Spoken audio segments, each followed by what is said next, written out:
మీ ఎలాంటి వ్యాపార ప్రకటనలకైనా వెంటనే మా ఛానల్ సంప్రదించండి. నమస్తే. ఈరోజు మన స్టూడియోలో ప్రముఖ ఆధ్యాత్మికవేత్త, ఆస్ట్రాలజర్, దత్తాత్రేయ గణపతి ఉపాసకులు మురళీధర్ శర్మ గారు ఉన్నారు.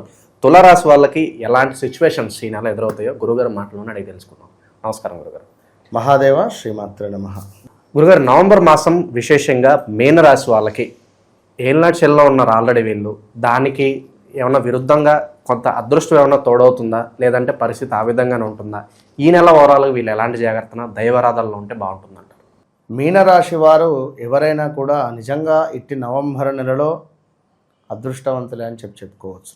ఎందుకంటే మనం గత వీడియోలో గురుగ్రహము అధిచారం మీద ఒక వీడియో చేయడం జరిగింది. ఇందులో మనము ఏం చెప్పాము అనుకుంటే,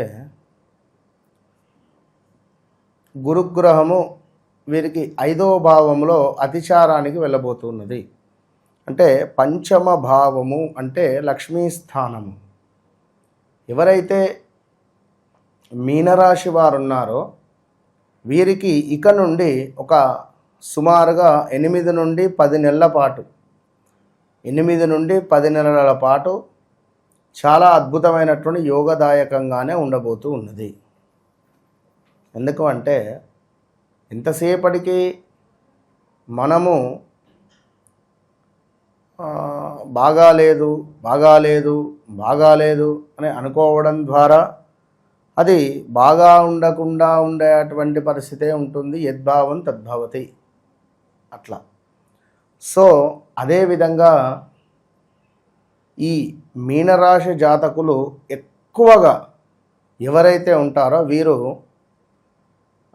మనకు స్వామివారి యొక్క దశావతారాలలో భాగంగా మత్స్య అవతారము సంబంధించినటువంటి ఆ శ్లోకాలు కానీ, దానికి సంబంధించినటువంటి మనకు మంత్రాలు కానీ, లైక్ అష్టోత్తరాలు కానీ, లైక్ ఏదైనా చెయ్యడం ద్వారా మంచి ఫలితం ఉంటుంది వీరికి. ఓవరాల్గా ఏది ఏమైనా కూడా ధనపరమైనటువంటి స్ట్రక్స్ ఏవైతే ఉన్నాయో మొత్తం కంప్లీట్గా డబ్బు ఆగిపోయిందో, లేదా రావలసిన ధనము సమయానికి రావటం లేదో, లేదా ఇప్పుడు రాజకీయ రంగంగా కూడా ముందుకు వెళ్ళాలని చూస్తూ ఉంటారు. చాలా మటుకు రాజకీయంగా ముందుకు వెళ్ళాలి అని అనుకునేటువంటి వారు కూడా బాగుంది, చాలా బాగుంది. ఒక గృహాన్ని నిర్మించుకునేటువంటి అవకాశం రాబోతున్నది. గృహోపకరణమైనటువంటి వస్తువులు కొనుగోలు చేసేటువంటి పరిస్థితి గోచరిస్తూ ఉన్నది. గురుగారు, సాధారణంగా పరిస్థితి ఎలా బాగున్నప్పుడు చిన్నపాటి మనకంటూ సొంత వ్యాపారం ఏదన్నా స్టార్ట్ చేద్దాము అనే ఆలోచన వస్తూ ఉంటుంది. ఎలాంటి రంగాలలో మరి పెట్టుబడులు పెడితే బాగుంటుంది అంటారు? వీరికి తప్పకుండా మీరు అన్నట్టుగా గత 2022 ఆగస్టు నుండి కూడా, అంతకు ముందు నుండే ఉద్యోగం చేయాలా వద్దా, అసలు ఏదైనా బిజినెస్ స్టార్ట్ చేద్దామా, ఈ ఉద్యోగం చేస్తే ఏం ప్రయోజనం ఉంది అని అనుకునేటువంటి, వాస్తవానికి కూడా ఉద్యోగం చేయడము అనేటువంటిది అదొక మంచి రేంజ్, మనకు సాలరీ ఉంది అంటే ఓకే.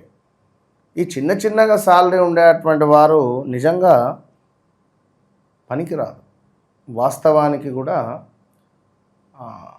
ఏదైనా చిన్న బిజినెస్ చేసుకుంటేనే బెటరు. మొన్న కాశీకి వెళ్ళడం జరిగింది. అంటే చెప్తున్నా, అక్కడ కాశీ క్షేత్రంలో రుద్రాక్ష మాలలు కావచ్చును, లేదా టీ అమ్మేటువంటి వారు, ఒక టీ తాగుదామని ఆగాను. టీ నేను అక్కడ సుమారుగా 4-5 రోజులు ఉన్నా కదా. పొద్దున మధ్యాహ్నం సాయంత్రం ఇట్లా టీ తాగుతున్న సందర్భంలో ఒకానొకసారి వాళ్ళ కొడుకు వచ్చాడు. వాళ్ళ తండ్రి గారు ఉండే, వాళ్ళ కొడుకు టీ స్టాల్కు రావడం, జనరల్గా మాట్లాడుతుండడం, వారికి కాస్త తెలుగు వచ్చు, తెలుగులో సంబోధిస్తుండగా, ఏం చదువుకున్నారు బాబు మీరు, అదేమిటి ఇదేమిటి అంటే, నాది పిహెచ్డి కంప్లీట్ అన్నాడు ఆయన. పిహెచ్డి కంప్లీట్, మరి ఏదైనా జాబ్ చూసుకోవా, ఇదేమిటి అంటే, ఉద్యోగమా నాకెందుకు, కాశీలో వండుకుంటూ నేనేం ఉద్యోగం చేయాలంటాడు ఆయన. అంటే కాశీలో ఉండడం ద్వారా ఆ భగవంతునిపై వారు పెట్టుకున్నటువంటి నమ్మకమా, లేదా నా జీవితం ఇక్కడ అంకితము అనే విధంగా. ఇప్పుడు డబ్బు అనేటువంటిది వస్తుంది, కొందరికి రాదు. డబ్బు అనేటువంటిది శాశ్వతం కాదు. బట్ కొన్ని సమయాలలో మనం చేసేటువంటి పనులు, మనం చేసేటువంటి కర్మల మూలకంగా మనం వద్దన్నా డబ్బు వచ్చేస్తుంది. అది మనం ఏం లేదు చెప్పేది. కనుక ఆ పరిస్థితి అది. సో మనం సొంతగా క్రియేట్ చేస్తున్నామంటే అది వేరు. కనుక ఇప్పుడు అక్కడ టీ అమ్మే వారికైనా డబ్బు దొరుకుతుంది, మీరు అన్న జనరల్గా బొట్టు పెట్టుకునేటువంటి వారికైనా ఐశ్వర్యుని యొక్క ప్రసాదం దొరుకుతుంది, అందరికీ దొరుకుతుంది. అంటే నేను అనే పాయింట్ ఏమిటంటే అది అంతటి పిహెచ్డి చేసినటువంటి వ్యక్తి జాబ్ చేయకుండా ఉద్యోగం ఏమిటి చేయకుండా బిజినెస్లోనే ఉన్నాడు. అంటే ఈశ్వరునిపై నమ్మకం కావచ్చు. అలాంటి నమ్మకంగా ప్రతి ఒక్కరూ బిజినెస్ చేసుకోవాలి. చిన్నగా ఏదో ఒక స్టార్ట్ బిజినెస్, ఏదో ఒక చిన్న వారికి ఉండేటువంటి శక్తి కొలది చక్కగా బిజినెస్ చేసుకోవడం ద్వారా ఏం జరుగుతుంది అంటే అభివృద్ధి ఉంటుంది, వారికి తప్పకుండా ఉంటుంది. సో అట్లా మీనరాశి వారు అలాంటి 2-3 బిజినెస్లు పెట్టి చేయగాల్చుకున్నటువంటి సంఘటనలు ఉన్నవి. ఎందుకు ఇక్కడ అంటే బాగా గుర్తుంచుకోండి. ఒక వ్యక్తి 1వ తారీఖులో జన్మించాడు అనుకుందాం. ఇతనికి 8వ సంఖ్య మైనస్, అదేవిధంగా 17వ సంఖ్య మైనస్, అదేవిధంగా 26వ సంఖ్య మైనస్. ఈ మనం చెప్పినటువంటి డేట్స్లలో ఈ 1వ నెంబర్ కానీ 19వ నెంబర్ కానీ 28వ నెంబర్లో కానీ పుట్టినటువంటి వారు వీరితో టైఅప్ అయినా, అనుకోకుండా వీరిని వివాహం చేసుకున్నా, అనుకోకుండా ఈ డేట్లో ఎవరైనా పిల్లలు పుట్టినా, వీరికి అనుకోకుండా ఈ సమయంలో ఏదైనా షాప్ ఓపెనింగ్ చేసినా, అనుకోకుండా దీనికి సంబంధించింది అంటే ఆయిల్ రిలేటెడ్, పెట్రోల్ రిలేటెడ్, ఇనుము రిలేటెడ్, అదేవిధంగా మనకు ఇంకా వైద్య శాస్త్రానికి సంబంధించిన రిలేటెడ్, ఇలాంటివి వాటర్ రిలేటెడ్, ఇలాంటివి కొన్ని బిజినెస్లు చేస్తే సెట్ కాదు. పోనీ అలాంటి జాతకులు మీనరాశో లేదా మనకు ఈ యొక్క కన్యా రాశో లేదా మనకు కర్కాటక రాశో వారితో వీరికి సెటప్ కాదు. అయితే ఈ లాస్ అయ్యాము మాకు బిజినెస్ అనుకునేటువంటి వారికి 100లో 90% ఈ విధంగానే జరుగుతుంది. సో వారు భయపడిపోతున్నారు. కరెక్ట్ పాయింట్ మీద వారు స్టెప్ తీసుకుంటే 100% సక్సెస్ అవుతారు. మరి అది ఎట్లా తెలవాలి? వారి జాతకం బట్టి మనం ముందుకు చూసుకొని వెళ్ళాలి. మరి మాకు జాతకం లేదు అంటే పిల్లలది కానీ, భార్యది కానీ, తల్లిదండ్రులది కానీ ఏదో ఒక పాయింట్. ఇప్పుడు నేను ముందుకు నా డెస్టినీని నేను చేరాలి, నా గమ్యాన్ని నేను చేరాలి అని అనుకునేటువంటి వారు ట్రై చేయాలి. చేస్తే ముందుకు వెళ్తారు అట్లా. సో ఈ తప్పకుండా ఉద్యోగ అవకాశాలు గోచరిస్తూ ఉన్నవి. ఎందుకంటే లగ్నం నుండి 10వ భావాన్ని చూస్తాడు. 10వ భావాన్ని చూసినప్పుడు ఉద్యోగ అవకాశాలు నూతనంగా, ఉద్యోగంలో నెగిటివిటీ ఉంది, ఉద్యోగంలో ఇబ్బంది ఉంది, మరి ఉద్యోగంలో కొంత అది ఇది ఉంది అని అనుకునేటువంటి వారు తప్పకుండా 100కు 100% కూడా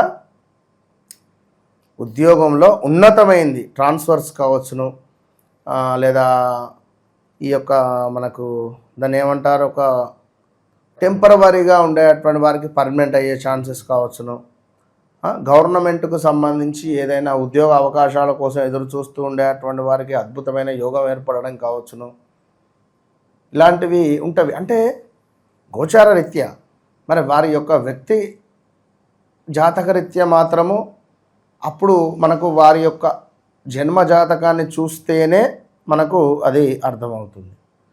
సో అదేవిధంగా మీ తండ్రితో కొంతమేర గొడవలు ఏర్పడేటువంటి పరిస్థితి ఉంది. దీనికి తోడు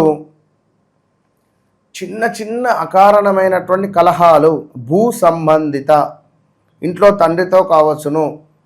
ఇంకా అదేవిధంగా ఇంకను చూసుకున్నట్టయితే మనకు ధనానికి సంబంధించి పెట్టుబడులలో జాగ్రత్త, వ్యక్తిగతంగా చూసుకొని ముందుకు వెళ్ళండి. గోచార రీత్యా ధన నాశనం కనబడుతుంది మనకి ఇక్కడ. వ్యక్తిగతంగా చూసుకొని ముందుకు వెళ్ళాలి. అనుకున్నటువంటి పనులకు ఆటంకాలు జరిగేటువంటి పరిస్థితి ఉన్నది. సో ఓవరాల్గా ఇట్లా మనము చూసుకొని ముందుకు వెళ్ళాలి. వివాహ ప్రయత్నాలు సక్సెస్ అవుతాయి అంటారు గురుగారు ప్రయత్నం చేస్తే? ఖచ్చితంగా వివాహ ప్రయత్నాలు కావచ్చును, వివాహానికి సంబంధించినటువంటి ఏదైనా మన వివాహంలో ఉన్నాము, మాకు గత 2 సంవత్సరాలు అయింది, సంతానం కలగటం లేదు అనుకునేటువంటి వారికి ఇది సరైనటువంటి సమయము, సంతానం కలిగే ఛాన్సెస్ ఉంది. ఒకవేళ పీసీఓడితో ఇబ్బంది పడేటువంటి వారు లైక్ కొంత ఈ యొక్క వీర్యానికి సంబంధించినటువంటి స్పెర్మ్ కౌంట్ తక్కువ ఉంది అని అనుకునేటువంటి వారు ఒక్కసారి నాకు కన్సల్ట్ అయితే వారికి ఒక చిన్న రెమెడీ ఇస్తా పర్సనల్గా. ఒక 41 days చేసుకోండి, ఎందుకంటే ఇప్పుడు యోగం ఉంది, ఈ డిసెంబరు 10 వరకు యోగం ఉంది కనుక చెప్పలేం, ఏదైనా మనకు సక్సెస్ కావచ్చును. అది పర్సనల్గా రెమెడీ ఇద్దాం వారి చార్ట్ చెక్ చేసి. ఇక అదేవిధంగా ఇంకనూ చూసుకున్నట్టయితే కొంతమేర పాపకార్యాలు చేయాలి అనేటువంటి ఆసక్తి, కొంతమేర నుండి పుణ్యకార్యాలు చేసేటువంటి ఆసక్తి ఉంటుంది. దీంతో పాటుగా కొంత అధికారుల నుండి కొన్ని సమస్యలు అయితే ఉంటుంది, అధికారుల నుండి పై అధికారుల నుండి కొంత స్థాన చలనము ఉన్నది. అదేవిధంగా అనారోగ్య సమస్యలు కూడా కొన్ని గోచరిస్తూ ఉన్నవి. కొంత కంటికి సంబంధించిన ఇబ్బందులు రాబోతూ ఉన్నవి అని చెప్పుకోవచ్చును. అదేవిధంగా మళ్ళీ శనైశ్వరుడు వక్రదృష్టి నుండి లగ్నానికి వస్తున్నాడు.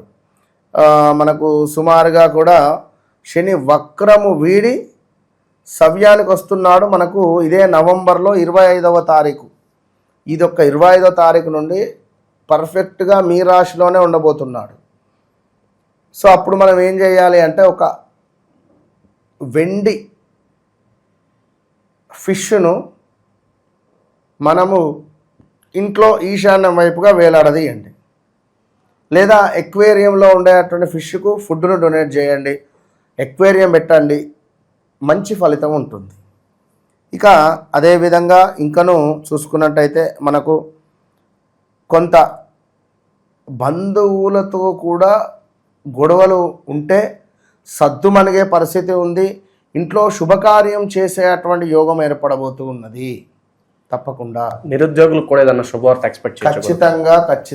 ఖచ్చితంగా మీనరాశి వారికి గత 2.5 సంవత్సరాల నుంచి చాలా ఇబ్బంది, డబ్బులు రాక, ఇచ్చిన డబ్బులు తిరిగి రాక, నమ్మకంగా ఉండి నెత్తిపై శనైశ్వరునిలాగా అంటే అంటుంటారు, ఏమిరా నువ్వు శనిగా లెక్క నెత్తి మీద కూర్చున్నావు, నేను డబ్బులు ఇచ్చేదాకా అంటే కొందరు మామ ఒక 5 లక్షలు, మామ ఒక 1,00,000, మామ ఒక 50,000, పైన డబ్బులు ఉన్నాయి ఇప్పుడే కొడతా, పైన రూమ్లో ఉన్నాయి, నేను అనుకోకుండా కిందికి వచ్చినా అర్జెంటుగా ఒక 5,000 కొట్టా అంటాడు. వాడు వారం దాకా ఇయ్యాడు పైసలు.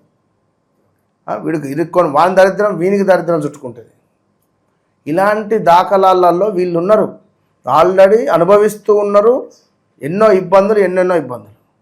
వీటన్నిటికీ స్వస్తి పలకబోతూ ఉన్నారు. ఇది గమనించుకోండి, ఇది 100% స్వస్తి.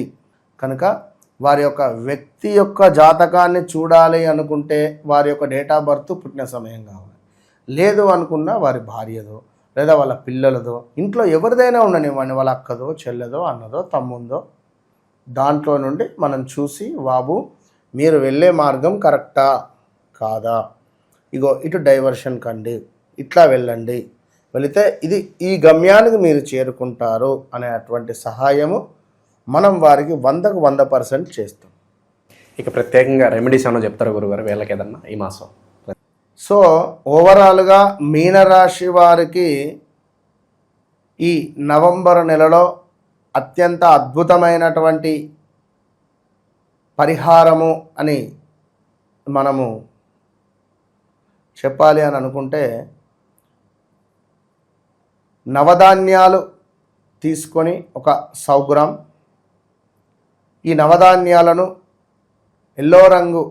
ఎల్లో కలర్లో ఉండేటువంటి జాకెట్ పీసులో మొత్తము కూడా పోసి చక్కగా అందులో ఒక గోమతి చక్రము, ₹1 నాణాన్ని పెట్టి ముడివేసి ఇంట్లో ఈ ప్రధాన ద్వారం పైన ఒక మేకు కట్టి తగిలియండి. దాన్ని రోజు బయటికి వెళుతూ ఇంటికి రాగా దాన్ని చూస్తూ వెళ్ళిపోండి.